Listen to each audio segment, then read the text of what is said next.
right. Yes, it's been a few days. Been a little busy. Yeah, I've been busy and I've had a lot on my mind. Been trying to figure some things out. However, welcome back to the It Bees Like That podcast. As usual, I'm your host, Chris, and today marks the first day of Black History Month, February 1st, 2024. So many of the things going on. However, I do sit in power and confidence on the first day of Black History Month, assured in a natural state of self-awareness that only comes with time, wisdom, and experience.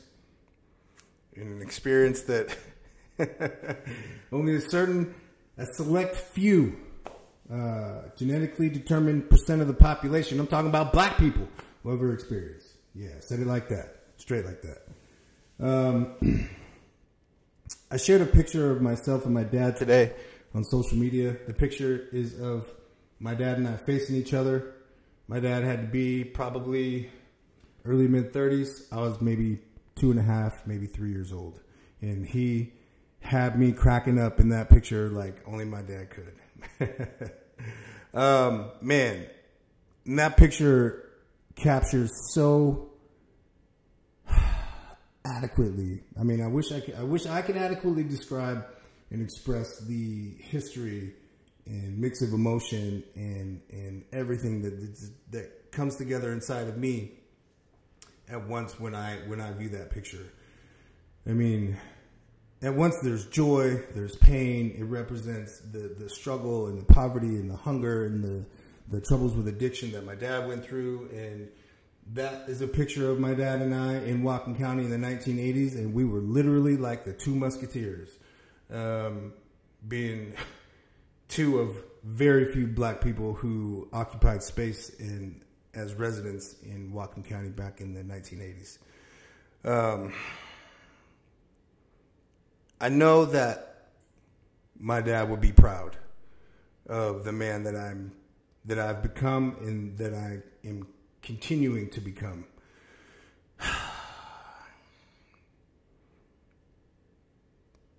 But I know too that, I mean, I despair in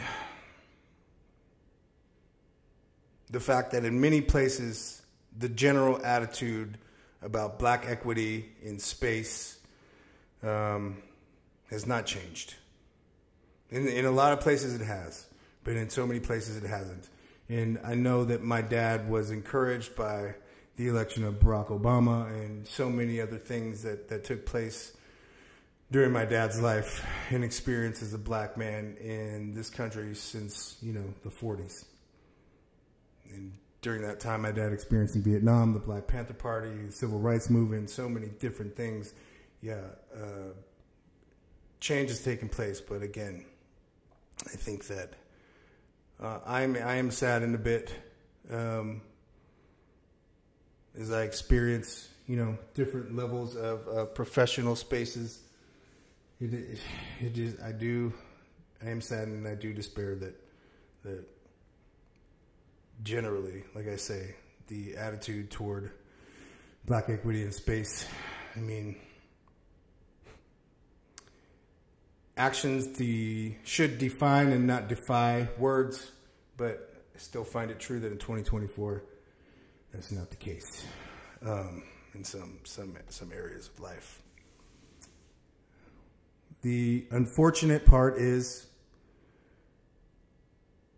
there are still attempts and successful attempts at managing the movement of black bodies in professional spaces and the attitude still remains,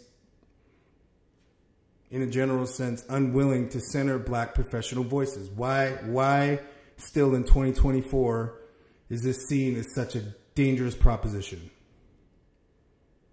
I have my own ideas about that. You feel free to let me know what yours might be.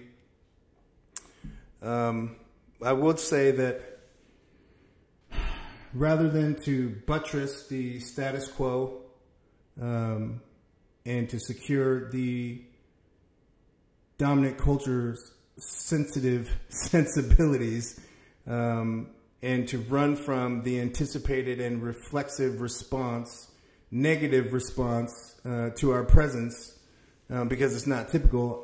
I wonder what it will take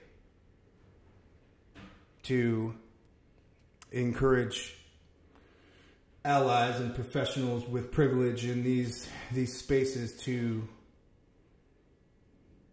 step more boldly into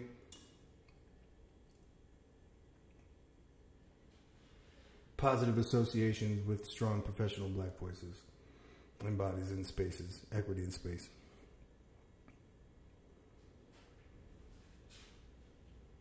And to encourage these professionals with privilege to take more risks with your privilege.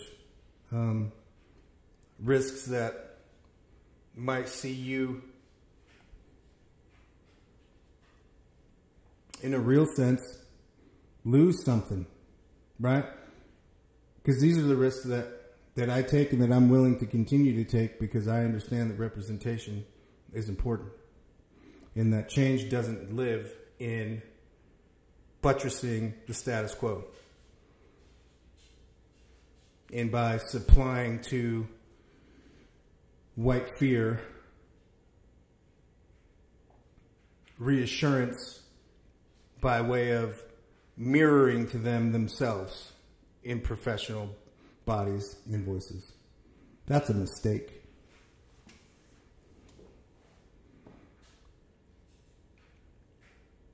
Because instead of anticipating this like visceral and vitriolic response to challenging privilege, which is the reality, it certainly does happen and it very well could happen, I say that maybe we step into an opportunity to demonstrate allegiance to black professional voices, especially when we're the only and the first in spaces where it's important.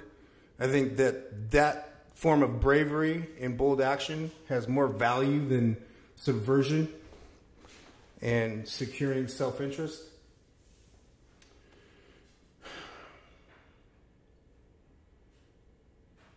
And I'm willing to stand on the line and risk it all because of what I believe in. I believe that I'm put here to do just that. I'm here to push a line and a boundary and to challenge these things and to be a living, breathing demonstration that this is an opportunity to challenge it in this way.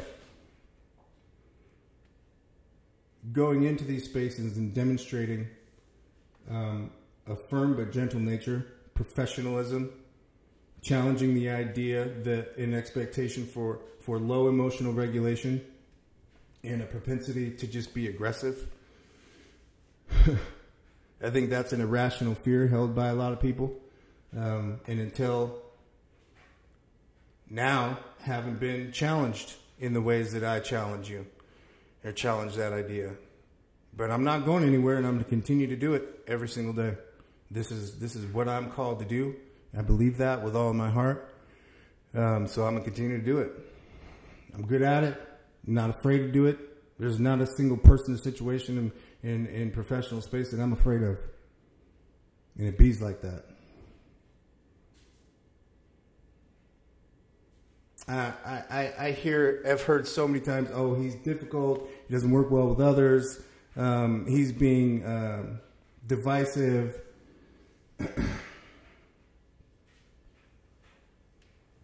That's all right.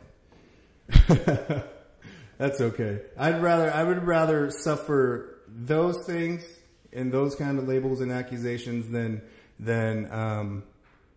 covering, being accused of appeasing and acquiescing to status quo, being cowardice when presented with the opportunity to be bold and brave in space. I'll take it. I'll take it.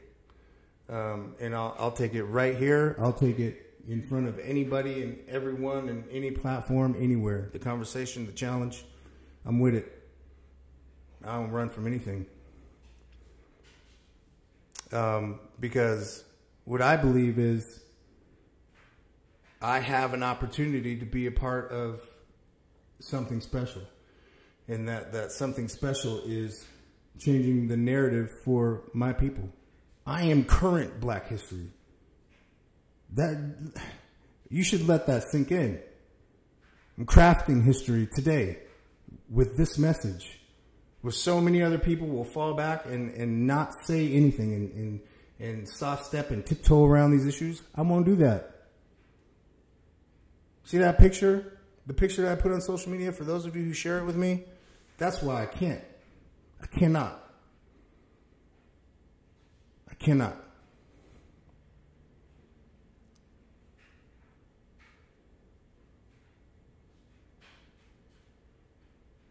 And I refuse to be baited into anything that even resembles my mission taking on a personal grievance with one person. How myopic would that be? How foolish would that be? And how foolish you must be to think that I would waste that much energy on a single person when the fight is so much larger. Honestly, as far as individual people go, and I'm a firm believer in this, I believe that I have right on my side. I don't believe that the things I'm doing go against God's will. I believe that I'm called to do God's work. Equity in space is God's work. You can't fight me on that. You might win a situation or a circumstance for a month, 6 months, a year. But check it out. I got stamina. I got cardio. I can go all 5 rounds. I got the energy because truth doesn't need the same support that manipulation and divisive tactics do and subversion does. It don't matter how deep those roots go. You have never met someone like me. Ever. I said that 5 years ago. I'm saying it today. And I'm stronger and more improved and informed than I was 5 years ago. And I was a powerful 5 years ago. 5 years from now. Come on, man. And it is not about me. You see, this is where people get things messed up. It's not about the individual. That's why I won't ever lose. Because it's not about me. Setback is not a loss. I take that like a boss. Take it in stride. I've been taking losses and setbacks my entire life.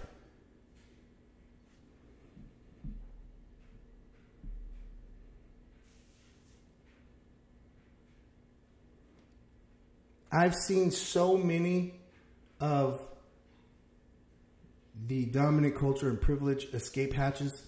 I can see them. I shut them. They try to open a new one. I just sit back and I watch all this pivoting and all this maneuvering and all this scrambling. And I don't have to do any of that. I turn at every time that you pivot, I turn and I present the same case.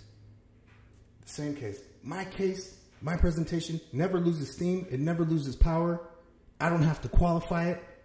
I don't have to bring in extra people. I am enough. My voice is enough because I'm not speaking my truth. I'm speaking the truth. I don't have ownership of any of this space, but what I will refuse to do is let anyone presume that they do either. These spaces belong to all of us.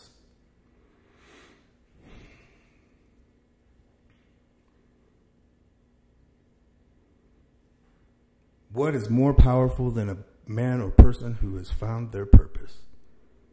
Actually. Actually. And has not lost themselves in that purpose. Come on now. You ain't hear what I just said.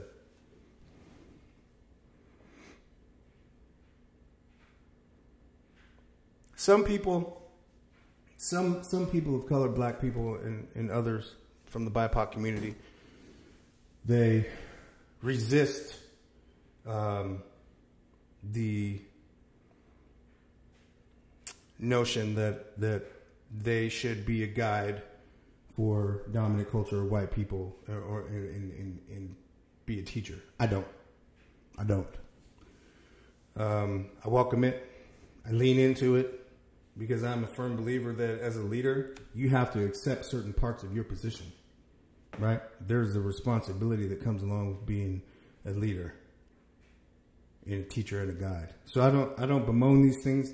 Is it annoying sometimes? Sure. Because as someone who has lived through so many different things, it can get old really quickly to have to qualify over and over again and to prove my experiences to people who know damn well that they're real and damn well that this shit exists. It can get old, but well, I say all the time, I want all the smoke. I'll take it all. Let's go. Let's go. And I told y'all, Black History Month, you're going to have to ignore the hell out of me. There's going to be a whole lot of black conversations going on.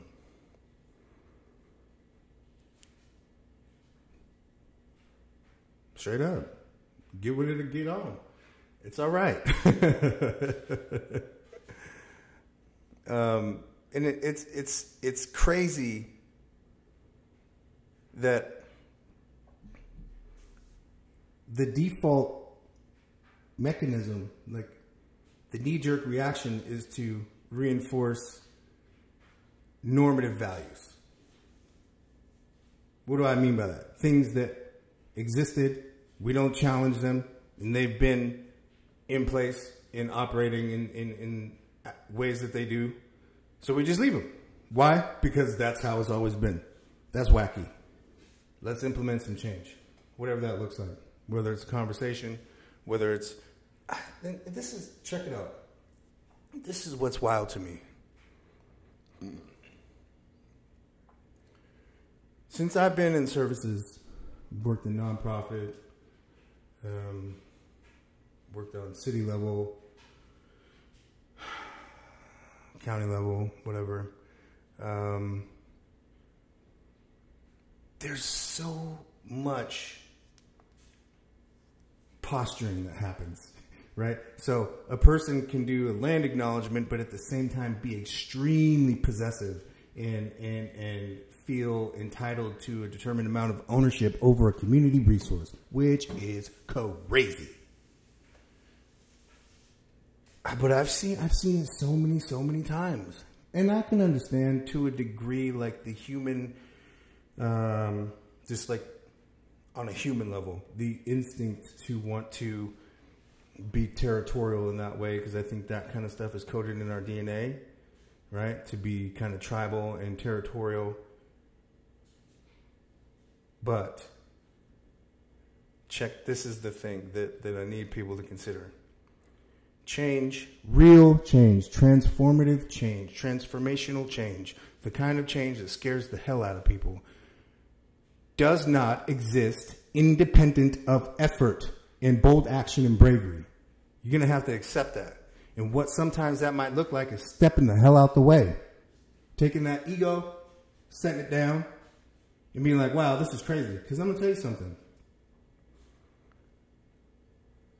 I'm the first black male professional with lived experience doing what I do, not in one county, but in 2.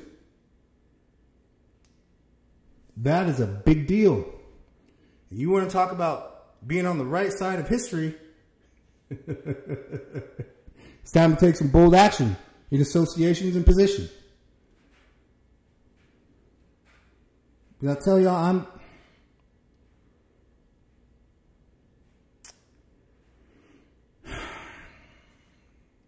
we cannot rest on empty assumptions, because that isn't where change lives.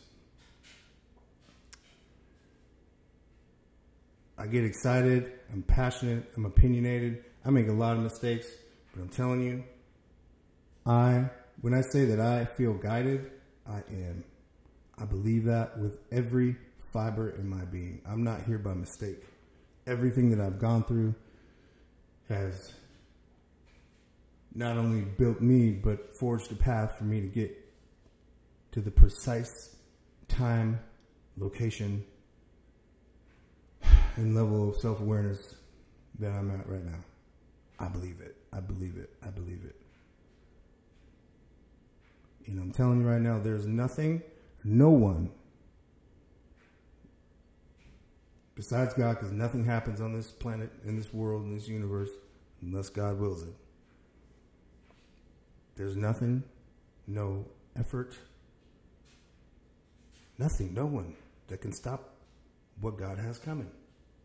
Nobody. Nothing. That should be a relief for people, but it's not. I feel like that challenges people even more because some of us have this, and I know this to be true because as an addict, a person who, by very nature of my disease, I feel compelled, especially in active addiction, to control as much of my direct environment as humanly possible. That's an illusion. However, the compulsion to attempt to do that is there. The more chaotic the situation, the more control, right? And that, I think, elements of that are true for everyone. Especially for those of us who've not been challenged in ways that are healthy, but who spend a lot of time in space and not really been challenged by anyone or anything.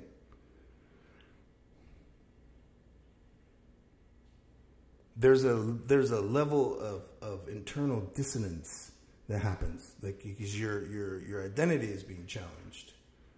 So you feel that your identity is being challenged. So now you're being called to task to step up to the plate, come forward, and live in those messages that you espouse about equity in space, examination of privilege, all of the stuff.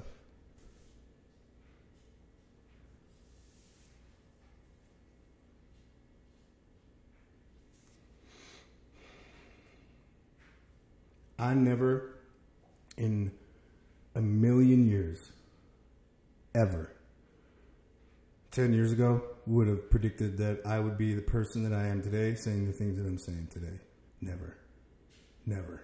I can say that I had, and this used to frustrate me because I had this sense inside of me that I was different somehow and I didn't know what that meant.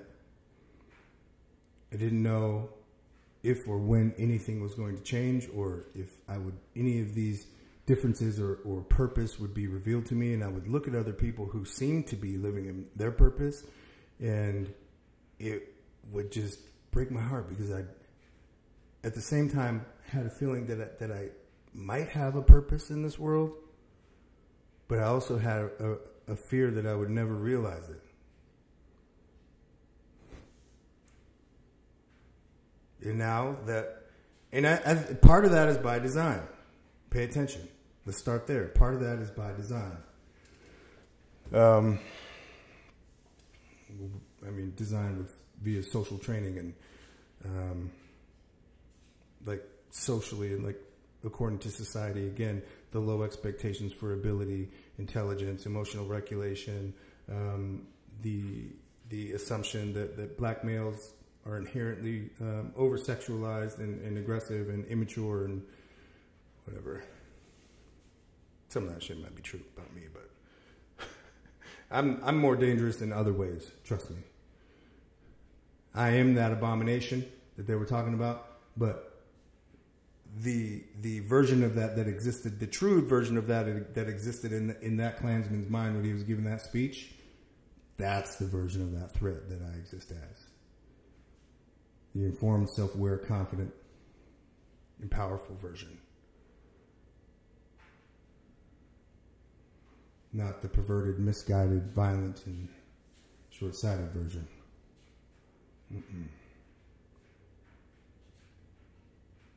That version of America's nightmare. That's what I am. I understand that.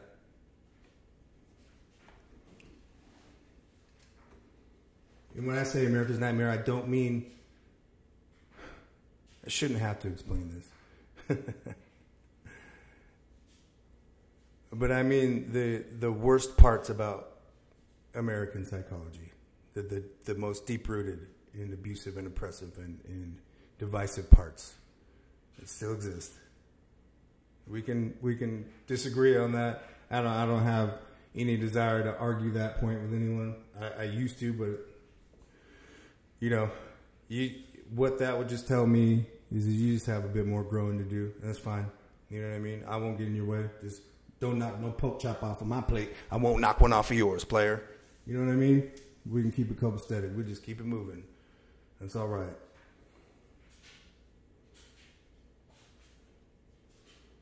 I want to say that I'm thankful. Even though some days I feel incredibly frustrated by some of the attitudes that are obvious to me that so many people miss. And I'm telling y'all, sometimes I feel like an alien because these things are so abundantly clear to me. And it happens, it has happened like this historically and continues to happen for me.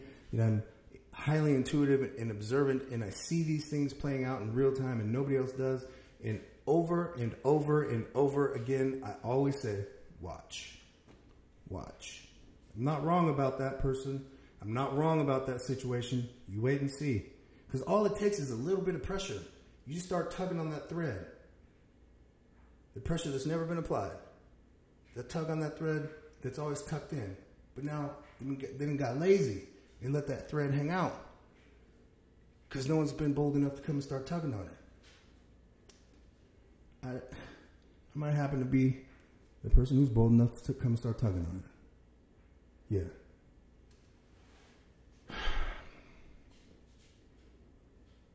Told you, it's Black History Month. It's Black History all the time, every single day, all year round. But, officially, we'll kick it off with the month because I know a lot of my people celebrate it. I do too. I appreciate it.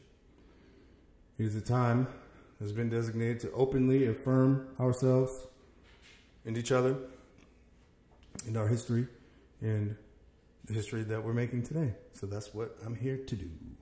And to be a catalyst for change. Somehow, some way, some shape or form.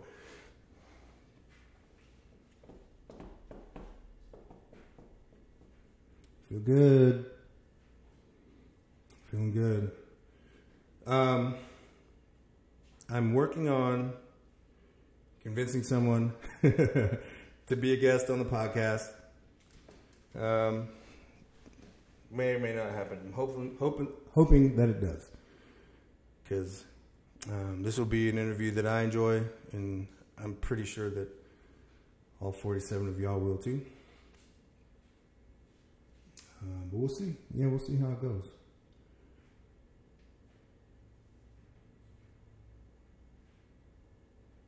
If you didn't do it on the way in, think about doing it on the way out. Hit that like, subscribe, and post notification bell so you can stay up to date with everything that we drop here on the It Bees Like That podcast all month in February. Black History Month. Peace, y'all.